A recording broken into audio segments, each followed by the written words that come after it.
저희들에게 주시는 하나님 말씀 함께 보겠습니다. 마태복음 20장 26절에서 28절까지입니다. 마태복음 20장 26절에서 28절.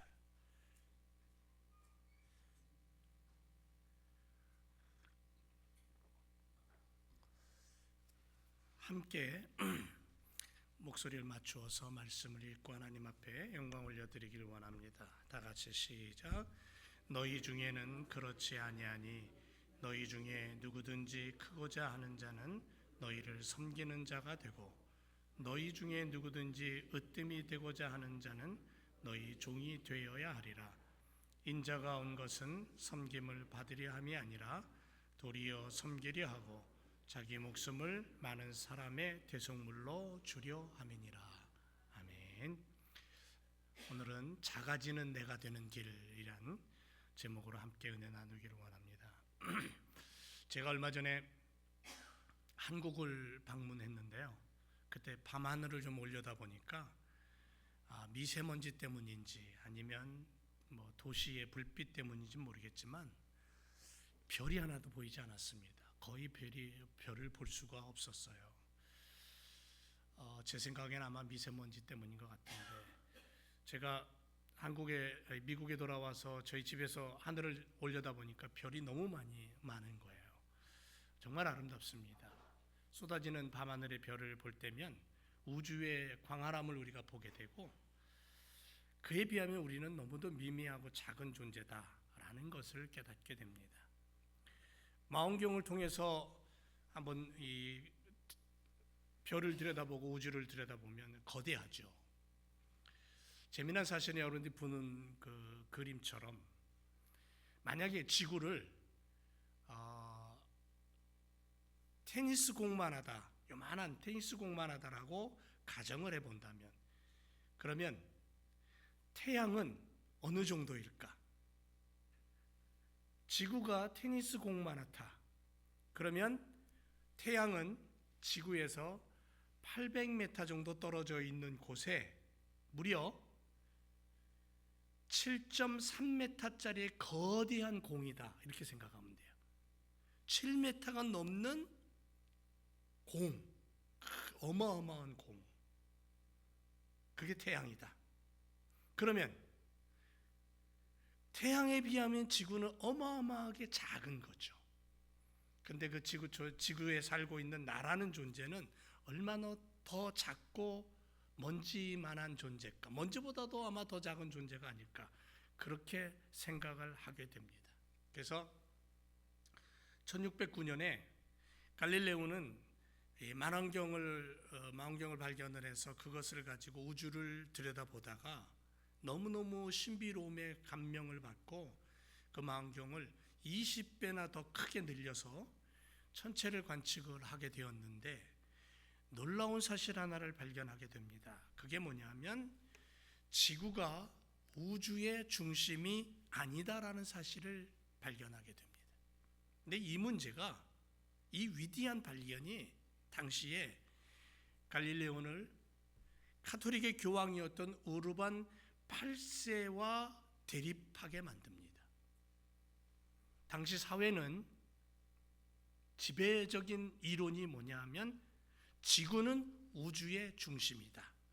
천동설을 가지고 그걸 믿고 살았던 시대였기 때문에 교황과 사람들은 자신들이 발딛고 있는 이 지구가 우주의 중심이다라는 그 사실을 그대로 믿고 있었는데, 갈릴레오는 아니다라는 거죠. 아니다. 오늘날 수많은 사람들이 저 사실을 이제는 믿지 않습니다. 지구 중심설 이제는 믿지 않습니다. 왜냐하면 수많은 과학자들에 의해서 밝혀진 것은 지구는 우주의 중심이 아니기 때문에 그렇습니다. 그런데 놀라운 사실은 그 지구 중심설 중심에 뭐가 자리 잡았냐면 자아 중심설이 자리 잡았다는 거죠. 사람들은 자신이 온 세상의 중심이고 모든 것이 자신을 중심으로 돌아가야 된다고 착각하고 살아갑니다. 이걸 다른 말로 얘기하면 자기 중심적 사고를 가지고 사는 것이 인생이라는 거죠. 우린 여기서 자기 중심성의 함정에 빠지게 됩니다. 제자들도 이 헛된 욕망을 들여다보고 살았다라는 거죠. 여러분, 우리 주변을 한번 들여다보면요, 혹 여러분 곁에 자기 중심적인 그런 사고를 가지고 살아가는 사람들 혹시 없습니까? 아마 멀리서 찾지 않아도 될 것 같습니다. 왜냐하면 인간은 본질적으로 이기적인 죄성을 가지고 있기 때문에, 다시 말해서 자기 중심적 성향을 가지고 태어난다는 거죠. 예를 들어보면 단체 사진을 찍었어요. 한 50명이, 100명이. 그러면 사진을 찍은 이후에 가장 먼저 그 사진을 들여다보면서 시선이 어디를 향해 있습니까? 나를 향해 있습니다. 나를 먼저 찾습니다. 이번에 과테말라 단기 선교 가서 사진을 우리 여러 번 찍었는데요, 사진 찍고 나서 우리는 그 사진을 보면서 웃었어요. 왜냐하면 송계숙 권사님이 사진을 찍을 때마다 눈을 감고 찍어요. 이상하게, 희한하게 눈 크게 뜨세요 하는데도 찍어놓고 보면 눈을 감았어요. 그렇게 나 자신을 점검하게 되는 게 이게 인간의 본성이라는 거죠. 나를 먼저 찾게 되는 거예요. 자기 중심적인 사고방식은 인간의 본성이다. 그래서 이걸 치부해버릴 수 없다. 그게 잘못됐다, 죄다라고 버려버릴 수 없다라는 거죠. 누구나가 가지고 있는 모습이에요. 하지만 중요한 것은 그것이 한쪽으로 쏠리고 한쪽으로 몰아세워서 나만을 생각하는 방향으로 나갈 때는 위험하다라는 거죠. 이러한 모습이 이 세상에 존재하는 그 어떤 이유보다도 더 많은 인간관계의 갈등을 일으킨다는 거죠. 여러분, 우리가 다른 사람과 잘 어울리지 못하고 갈등하는 근본적인 이유가 뭘까요? 그건 뭐냐면 내가 원하는 것이 반드시 이루어져야 되고 내가 가져야 돼요. 내 방식대로만 해야 돼요. 내가 돋보이고 첫째가 돼야 돼요. 이런 것이 끊임없이 인정이라는 욕구와 이기심 때문에 결국은 세상에 번져나가면서 그 인간관계의 갈등을 일으킨다는 거죠. 성경에도 놀랍게 오늘 본문에 예수님의 제자들이 이와 똑같은 갈등과 뼈아픈 실패를 겪게 된다는 사실을 보게 됩니다. 여러분, 예수님과 3년 반 동안 생활을 했어요. 그냥 하루에 한 번씩 가끔 만나는 게 아니고 아예 24시간을 예수님을 쫓아다니며 먹고 자고 함께 생활했던 제자들이에요. 그런데 그들의 내면에 여전히 빠져나가지 않은 게 뭐냐면 자기 중심성이라는 사실을 발견하게 되는 거예요. 이게 어쩌면 제자들의 마음속에 들어있는 독보석과 같은 거죠. 오늘 본문 말씀의 배경을 한번 보면요, 예수님의 일행이 지금 마지막 사역의 종착지인 예루살렘을 향해 가고 있습니다. 그래서 예수님은 다가올 십자가의 고난과 죽음을 내다보고 계셨어요. 그게 예수님의 꿈이었어요. 예수님의 꿈은 골고다 언덕에서 죽는 게 꿈이었어요. 근데 제자들은 전혀 다른 꿈을 꾸고 있습니다. 3년 반 동안 예수님과 함께 했는데 제자들은 다른 꿈을 꾸고 있었다. 예수님이 하나님 나라를 선포할 때마다 그들은 이 나라가 로마 제국을 무너뜨리고 이 땅에 세워질 강력한 정치력을 가진 왕권이 형성되는 왕국이 될 것이다라는 착각이었다는 거죠. 예수님의 시선은 보이지 않는 영원함을 향해 가고 있었는데 제자들은 여전히 그 마음에 일시적인 권력에 사로잡혀 있었다라는 거예요. 그렇다고 지금 우리가 제자들을 추궁할 수 있습니까? 아니요. 우리도 똑같은 마음으로 이 땅을 살아간다는 거죠. 이때에 예수님과 가장 가깝게 사랑받던 세 제자 중 2명 야고보와 요한이 움직이기 시작합니다. 예수님부터 다른 제자들보다 특별히 사랑을 받으니까 이들이 뭔가 모르게 우쭐함이 있었나 봐요. 이 두 형제는 세베대의 아들이었다라고 성경은 말합니다. 그리고 그들의 어머니가 등장을 합니다. 예수님을 따르던 무리 중에 한 명이었던 이 여인이 예수님이 전하는 하나님의 나라의 말씀, 복음을 듣고 있었던, 함께 지냈던 그 여인이, 그 어머니가 영적인 반응이 아니라 육신적인 반응을 합니다. 장차 하나님 나라가 임하면 내 두 아들이 가장 좋은 자리를 차지해야 된다는 욕심에 그녀는 치밀한 계획을 세우며 예수님 앞에 나와 이렇게 말합니다. 마태복음 20장 20절 이하에 보면 그때 세베대의 아들의 어머니가 그 아들들을 데리고 예수께 와서 절하며 무엇을 구합니다. 예수님이 말씀합니다. 무엇을 원하니? 그랬더니 이 어머니 하는 말씀이 나의 이 두 아들을 주의 나라에 하나는 주의 우편에 하나는 주의 좌편에 앉게 명하소서. 한국으로 얘기하면 우의정 좌의정, 왕 다음에 권력을 가진 힘 있는 자로 세워달라는 거죠. 여러분, 이 요구가 얼마나 기가 막힌 자기중심적인 생각인지 모릅니다. 한번 생각해 보세요. 오늘날로 치면 자녀의 성공을 위해 물불을 가리지 않고 지나치게 간섭하는 최악의 헬리콥터 맘이라고 할 수 있겠어요. 요즘 헬리콥터 맘이라는 단어가 있답니다. 자녀를 지나치게 물불가리고 앞세워서 높이려고 하는 엄마들의 모습. 왕의 좌우편, 왕실의 가장 큰 명예와 권위와 막강한 권력을 가진, 그것을 휘두를 수 있는 힘을 가진 1인자 2인자로 세워달라는 거죠. 그 순간 그녀는, 그 어머니는 함께 고생하며 지내왔던 나머지 10명의 제자들은 단 1초도 생각하지 않았어요. 배려하지 않았다는 거죠.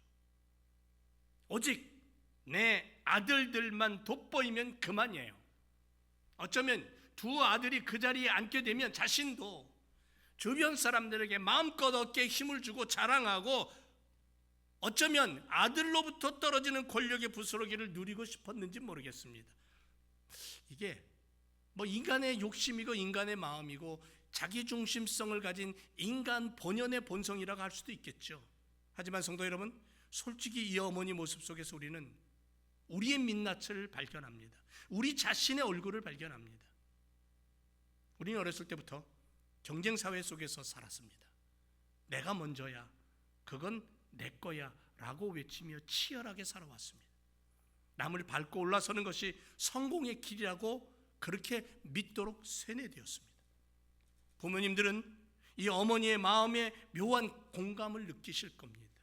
내 자녀가 세상에서 1등 하기를 원하고 남들에게 뒤처지지 않기를 바라는 것이 어쩌면 보면 부모님의 타당한 마음이고 모습이고 자세일지 모르겠습니다. 그런데 가슴에 손을 얹고 정직하게 들여다보고 간절한 그 마음의 이면을, 자녀의 성공을 들여다보면 뭐가 있을까요? 어머니 마음속에, 아버지 마음속에도 허영심이 채워져 있지는 않을까요? 다른 사람에게 자랑하고 싶은 내 중심, 자기 중심성이 들어있고 숨어 있지는 않을까요? 인간의 본연이라고 말씀드렸습니다. 인간의 본성이라고 이야기하고 있습니다.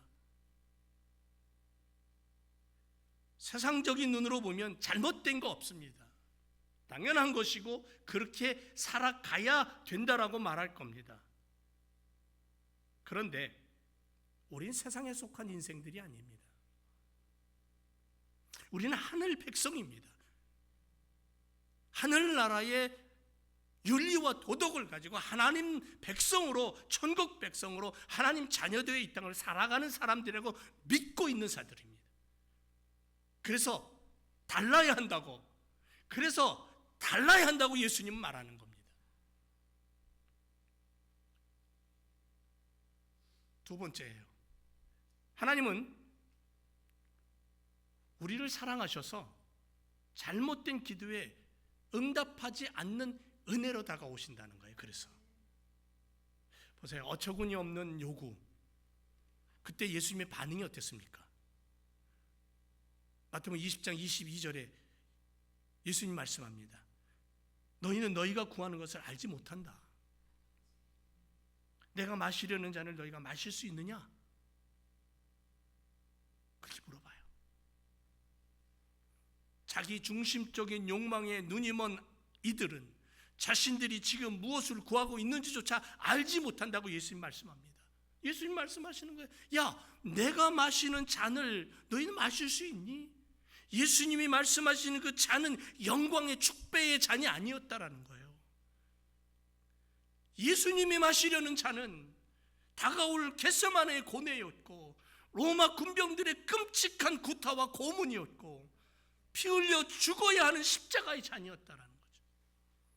그런데 이 형제들은 그 잔이 무엇인지 모르고 뭐라고 대답합니까? 할 수 있습니다. 그렇게 얘기해요. 어리석고 뻔뻔한 대답 아닌가요? 이 어머니는 영광의 자리인 줄 알고 아들을 밀어 넣었지만 실상은 그녀는 아무것도 모른 채 자기 아들들을 십자가형에 처해달라고 예수님께 조르고 있는 모습 아닌가요? 우리는 이러한 장면에서 주님이 우리의 마음을 두드리시는 교훈을 얻어야 됩니다. 때로는 자녀의 성공을 향해서 뜨겁게 열망을 가지고 기도하고 도리어 자녀들을 영적으로 망치고 있지는 않는지, 독이 되게 독을 마시게 하는지는 않는지, 우리가 세상적인 기준으로 간절히 구하고 추구하는 그 성공이 하나님의 관점에서는 나에게 일어나서는 안 되는 최악의 재앙일 수 있다는 사실을 우리는 한 번쯤은 주님 앞에 엎드려 진실하게 우리를 들여다볼 시간이 필요하다는 거죠. 그런데 참 감사한 것은 하나님은 이렇게 우리가 구하는 것을요, 때로는 들어주지 않습니다. 노 해버리십니다. 하나님 침묵해버리십니다. 그게 바로 하나님의 크신 은혜라는 거죠. 하나님은 아예 귀를 닫아버리죠. 야, 몰라서 그래. 만약에 우리가 간구하고 고백하고 부르짖고 요구하는 우리의 이기적인 모든 기도가 다 응답됐다면 아마 벌써 우리는 파멸에 처해도 벌써 망했을 겁니다. 여기 있지 못할 거예요. 여러분, 우리는 나의 인생을 통해서 나의 인생을 들여다보면서 우리는 어떻게 하고 있냐면요, 수많은 내 인생의 퍼즐 조각 중에 한 조각을 들고 이게 내 인생이라고 고집하고 주장하고 살아가는 것이 우리의 모습이죠. 거기에 빠져있는 자기 중심에 빠져있는 인생의 길을 가고 있습니다. 그런데 우리 주님은 처음부터 내 인생의 퍼즐을 완전히 맞춰놓고 그리고 나를 보시고 이끌어 가시는 분이기 때문에 때로는 노하시는 거예요. 완벽한 타이밍이 아니면 들어주지 않는 분이 바로 주님의 손길이라는 것을 우리는 기억해야 됩니다. 그러므로 우리의 기도는 바뀌어야 되겠죠. 나의 이기적인 소원을 관철시키는 기도가 아니라 예수님께서 겟세마네 동산에서 땀방울이 핏방울 되도록 기도하셨던 그 모범을 따라 주님, 내 원대로 마시고 아버지의 원대로 되기를 원합니다. 뜻이 하늘에서 이루어진 것처럼 이 땅에서도 이루어지기를 원합니다라고 진정으로 엎드려 기도하는 신앙의 자세가 필요하다는 거죠. 자녀를 향해서도, 나의 삶을 향해서도, 교회를 향해서도 말이에요. 세 번째로, 우리는 자기 중심성이 커지면 어떤 결과가 나타나냐면 공동체의 연합이 깨진다는 사실을 기억해야 돼요. 다시 본문으로 돌아가서 세베대의 아들들과 어머니의 이기적인 요구는 옆에 있던 나머지 10명의 제자들의 뺨을 때리는 것과 같은 그러한 모습이었습니다. 모욕을 준 거죠. 두 사람이 높은 자리에 올라간다는 것은 필연적으로 뭐예요? 나머지 10명은 어떻게 된다는 거예요? 그 밑에서 수와 노릇을 할 수밖에 없다는 그러한 이야기가 되는 거예요. 이기심이라는 것은요, 반드시 누군가를 밟고 일어서야만 됩니다. 근데 세상의 논리는 그렇게 하는 것이 잘하는 거라고 박수를 쳐줍니다. 근데 성경은 그렇게 얘기하지 않아요. 결과가 어떻습니까? 즉각적인 분열이 일어납니다. 불평이 터져 나옵니다. 분노가 들끓습니다. 마태복음 20장 24절에 보니까 열 제자가 듣고 그 두 형제에게 대하여 분이 여겼다 그랬습니다. 야고보와 요한이 유별나서 화를 낸 게 아니에요. 10명의 제자들을 역시 그 마음속에 똑같은 지배욕과 이기심이, 자기 중심성이 들어있어서 예수님 좌우편에 앉고 싶은 그 욕망을 먼저 빼앗겼다라는 분노가 차올랐기 때문에 그들은 그 이야기를 듣는 순간에 분이 여기게 된 거예요. 이처럼 자기 중심적인 삶은 관계를 철저하게 파괴합니다. 문제가 없던 평화로운 곳에 불평을 심고 조화로웠던 공동체를 산산조각내는 분열을 일으켜냅니다. 우리가 가정에서, 직장에서, 그리고 교회 안에서 자기 중심적인 삶을 포기하지 않는 한 건강한 관계는 기대할 수가 없다는 거죠. 이기적인 행동, 배려 없는 한마디의 말이 화목한 공동체를 순식간에 불화의 늪으로 빠뜨리게 만든다는 것. 지금 초대교회 가장 핵심적인 멤버들이 가장 치명적인 문제에 휩싸여 버렸다라는 사실을 우리는 기억해야 됩니다. 그렇다면 우리의 교회도, 우리의 가정도, 우리의 이웃과의 관계도 마찬가지라는 거죠. 교회에 심각한 분열의 위기가 찾아오자 예수님은 제자들을 불러 모으고 긴급회의를 합니다. 그리고 하나님의 나라, 예수님의 교회에서는 진정한 리더십과 위대함이 어떠해야 되는지 세상과는 완전히 차원이 다른 가르침을 얘기하고 계셔요.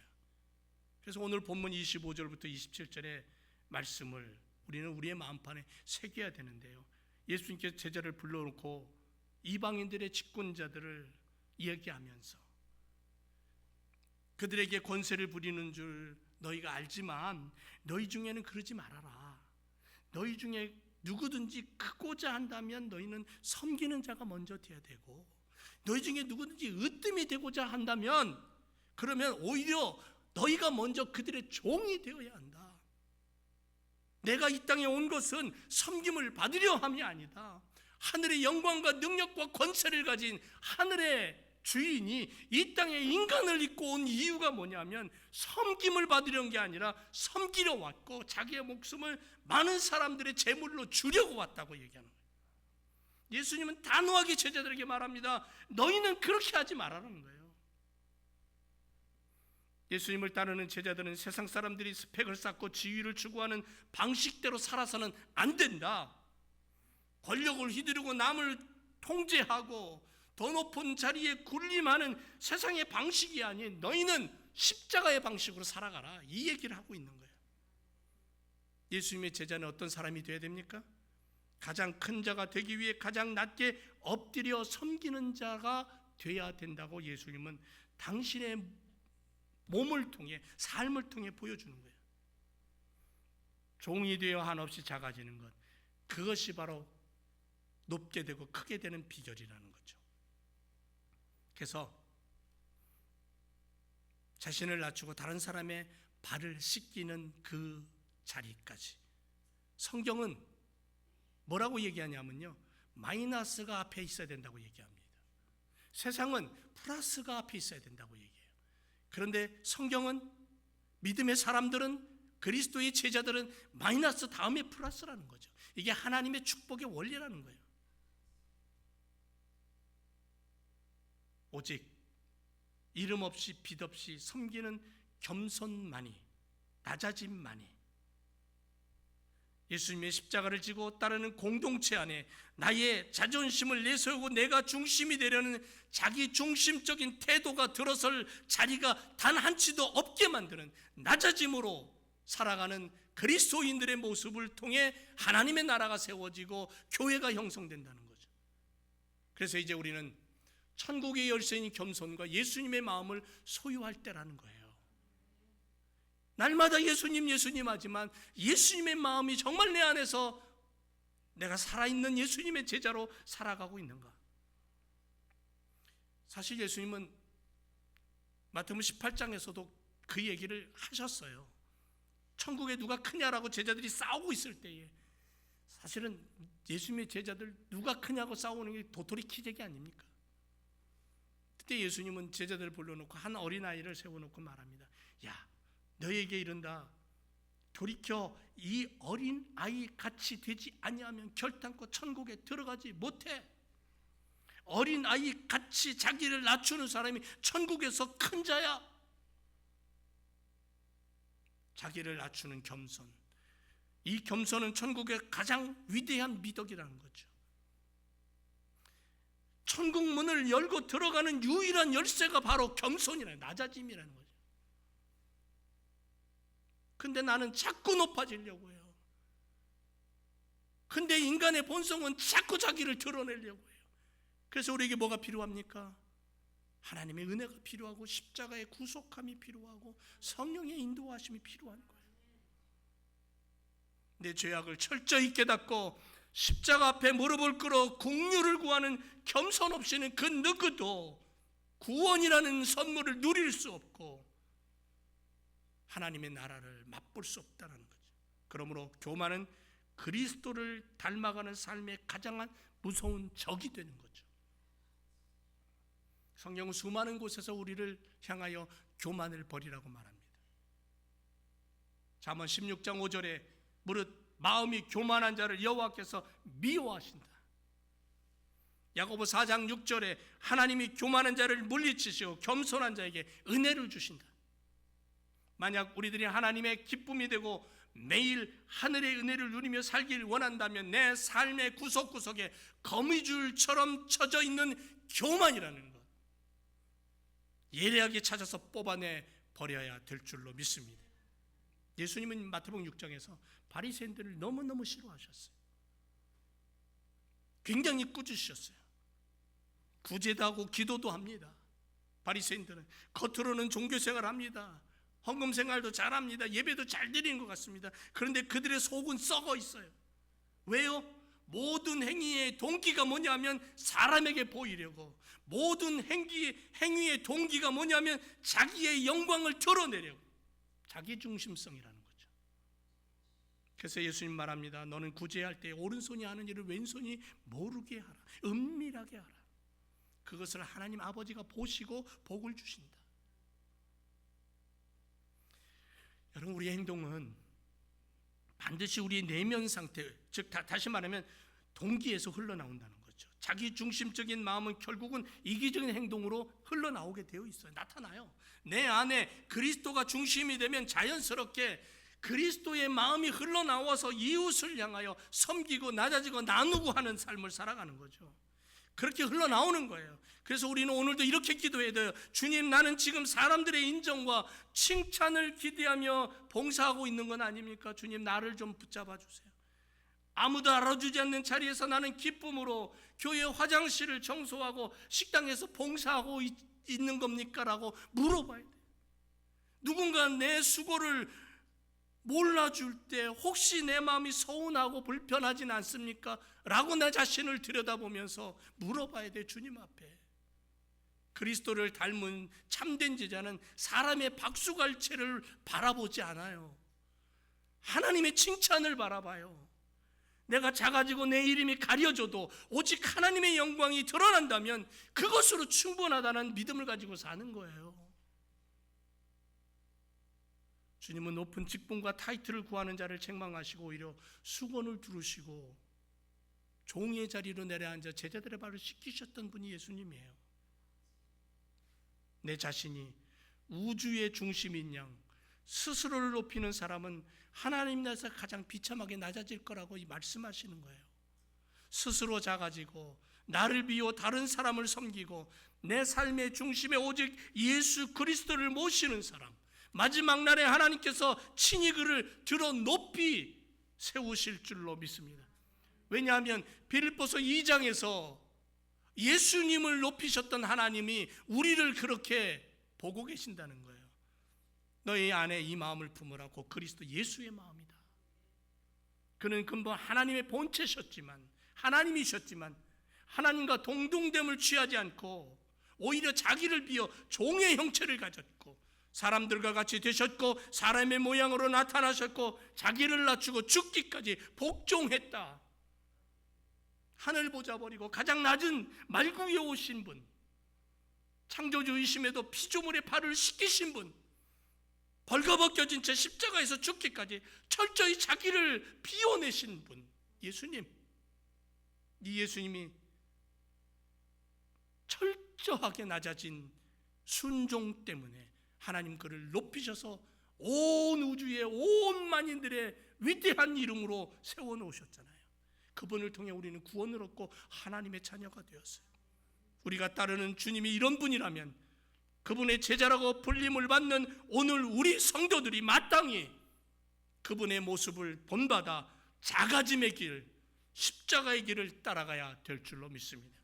결론을 맺어봅시다.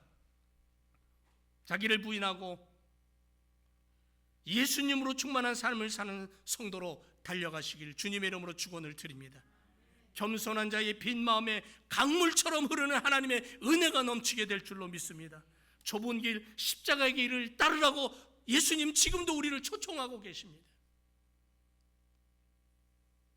자기중심적인 사고를 가지고 절대로 온전히 주님을 바라보고 따라갈 수 없기에 아무든지 나를 따라오려거든 자기를 부인하고 자기 십자가를 지고 나를 따르라고 말씀하신 주의 음성을 붙잡고 나의 영적인 현주소가 어디인가를 온전히 판단하고 내 인생의 운전대를 내가 잡고 있는지 주님께 맡겼는지를 다시 한번 점검하고 내 인생의 보좌에 내가 왕이 되어 있는지 아니면 예수님이 왕이 되어 있는지를 다시 한번 들여다보고